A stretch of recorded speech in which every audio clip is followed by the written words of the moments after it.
All right, ladies and gentlemen, let's try this one more time. I found a different way to record video, so we'll see if this works a little bit better for the audio. Okay, so today we're going to be talking about section 6.3. We're going to be talking about vectors in the plane and different operations with them. Primarily, this is going to be a focus on the operations. Okay, so I'm not going to make my dumb joke because I've done it about 5 times and it's irritating me. So, vectors in mathematics, vectors are quantities with a magnitude and direction. Okay, they will have an initial point P and a terminal point Q. Typically, they are denoted with this little half arrow above it, or we use a single letter, typically U, V, or W. The reason why we use those instead of the other ones is because U, V, and W, or X, Y, and Z are already used for coordinates. U, V, W, well, V, vector, kind of makes sense. Okay. Each vector has a direction and a magnitude. Okay. Magnitude will be denoted with these double bars. Anytime you see these double bars, that means magnitude. Okay. And that is a distance. Now, with that being said, two vectors are equivalent if they have the same magnitude and direction. Magnitude is a distance, so naturally, if we're given 2 points to find the distance, use the distance formula. To me personally, and the way you're going to see it mostly done, the easiest way to use vectors is to have them in component form. Now, component form tells us how far we move in each direction. So basically, component form is the change in the x from P to Q and the change in the y from P to Q. Note, instead of parentheses, these now have arrows. Okay? So our first example that we're going to be doing here, we're going to find the component form and magnitude when given an initial point P, which is 4, -7, and a terminal point Q, -1, 5. Okay. So, using this information, I want to find the component form of PQ. Well, we find the change in our x with our terminal minus our initial. So our terminal x is -1 minus our initial x, which is 4. Do the same thing with the y coordinates. So we have 5 minus -7. Now these new numbers that they give us are no longer coordinates. They are now called components. -1 minus 4 is -5. 5 minus -7 is 12. That is our component form for the vector PQ. Next, let's find our magnitude. The reason why we do the component form first is because these are going to be the numbers we use. So we're going to have square root of our x component plus the square plus our y component squared. You all are pretty intelligent. -5 squared is 25. 12 squared is 144. 25 plus 144 is 169. Our magnitude is 13 units. Again, pretty straightforward, nothing too over the top. Now, like with everything else that we will ever do with math, there's probably going to be some operations that go with this stuff.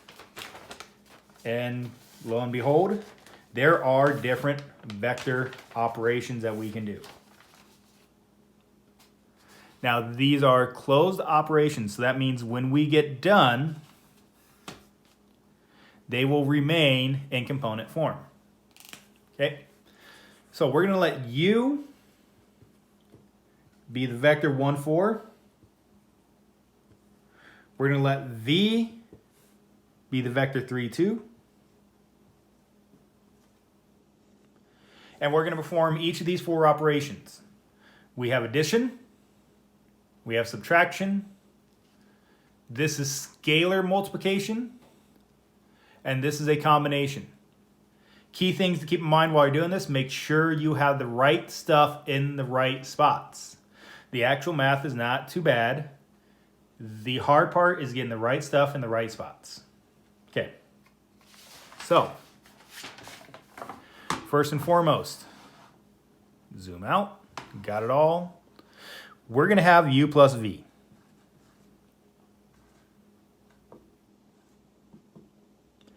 So we're gonna take, it's gonna stay in component form.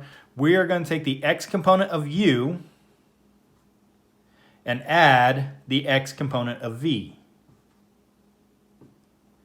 And now we're gonna do the same thing for the y components. Y component of u plus the y component of v. 1 plus 3 is 4, 2 plus 4 is 6.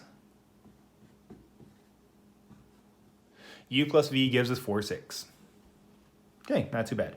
I'm actually going to change this one up this time. Instead of u minus v, let's do v minus u. So make sure you are paying attention to where things go.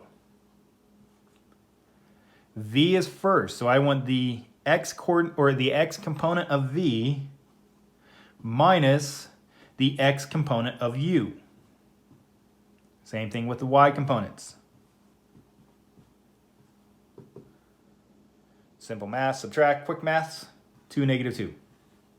Done. C is asking for 5 times v. This means we're going to take 5 times both components within v.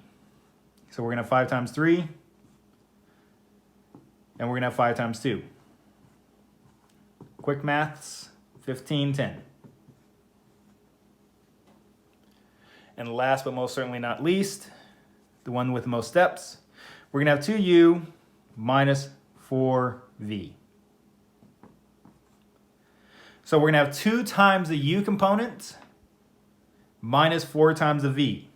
So 2 times the x of u minus 4 times the x of v.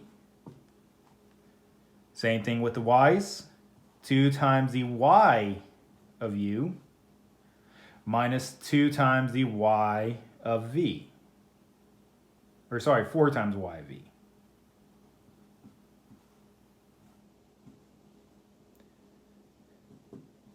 To finish it off, 2 minus 12 is negative 10. 8 minus 8, 0. You can have 0 as a component. That just means you didn't go anywhere. This just means you went left 10. That's all. Again, pretty straightforward. Nothing too over the top. And last, but most certainly not least, I'm going to have you guys find what's called unit vectors. Now, think back to the unit circle. Okay? The unit circle was a circle with a radius of 1 and the center at the origin. A vector in standard form is a vector with the initial point at the origin and the terminal point, well, at the end of the coordinates. So here, this vector v is in standard form. Its component form is negative 8, negative 4. This means it's got its origin as its initial point, and its terminal point would be negative 8, negative 4. Okay? I want to find the unit vector u for this vector v. Well, it's actually really straightforward how to find it. You are going to take the vector that you have, and we're going to divide it by its magnitude. Okay? We were going to divide it by its magnitude. Whenever you take anything, if it has a distance or anything like that, if you take something with a distance and divide it by that distance, you are going to get a distance of 1. Okay? So this is why we're going to find the magnitude of v, and then we're going to divide the components by that, because that will still leave us in the same direction. It's just now our magnitude is going to be 1. So, first things first, magnitude v. Component form simplifies it down. negative 8 squared plus negative 4 squared. 64 plus 16 is square root of 80. Simplify that down as far as you can. 80 can break down into 16 and 5. The square root of 16 is 4. Square root of 5 is, well, square root of 5. Right there is our magnitude. We know what our V is. We know what our magnitude is. So I'm going to take the components of V and I'm going to divide them by the magnitude of V.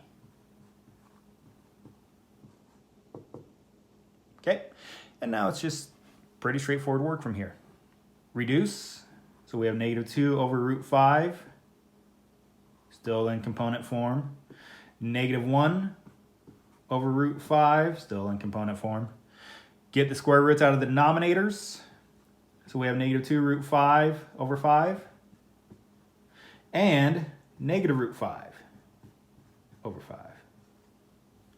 And that right there is the unit vector u in the direction of v. There we go. So that is our unit vector u in the direction of v. Okay. Hopefully this all worked out a little bit better. If it did, you guys will be seeing this video. Have a great day. I'll talk to you guys later.